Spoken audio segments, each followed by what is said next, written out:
O Vader in die hemel, lofwaardig is die Here, die God van Israel. Jesus is sy naam, en in hom is my vertroue. Hy alleen is koning van Israel.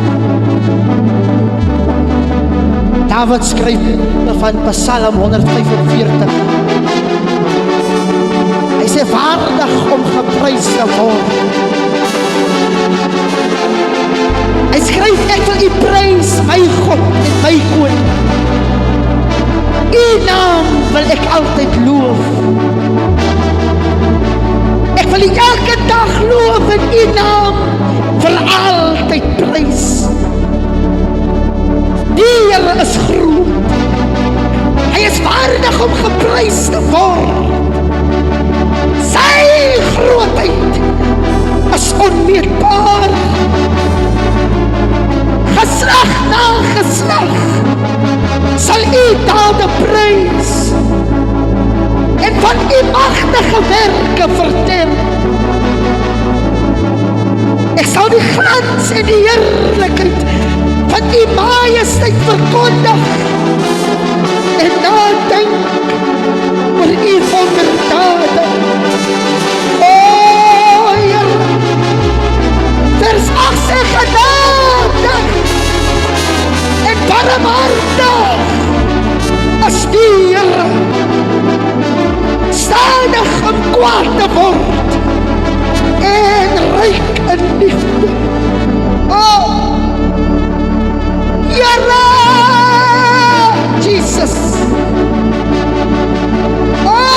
genadig en barmhartig, selfs in my swakheid, genadig en barmhartig.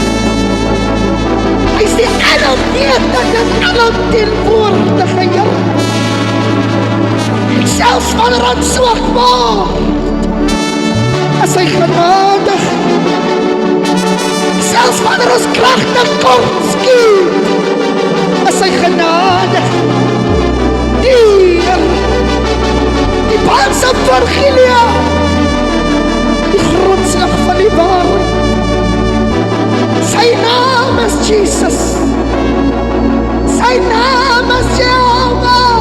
Sy naam is El Shaddai. Hy is waardig om geprys te word.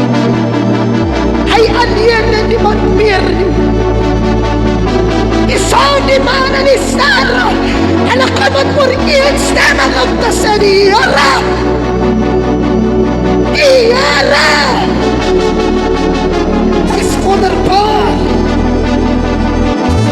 Skepper van die aarde verkondig sy grootheid,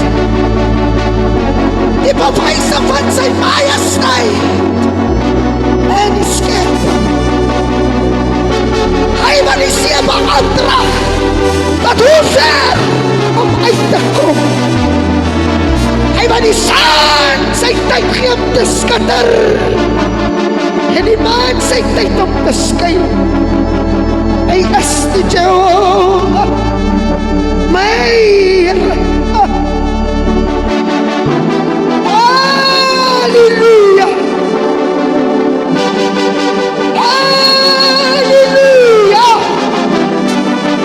Here, my siel aanbid U. My siel verheerlik U. Waardig is U. Heilig, heilig, heilig.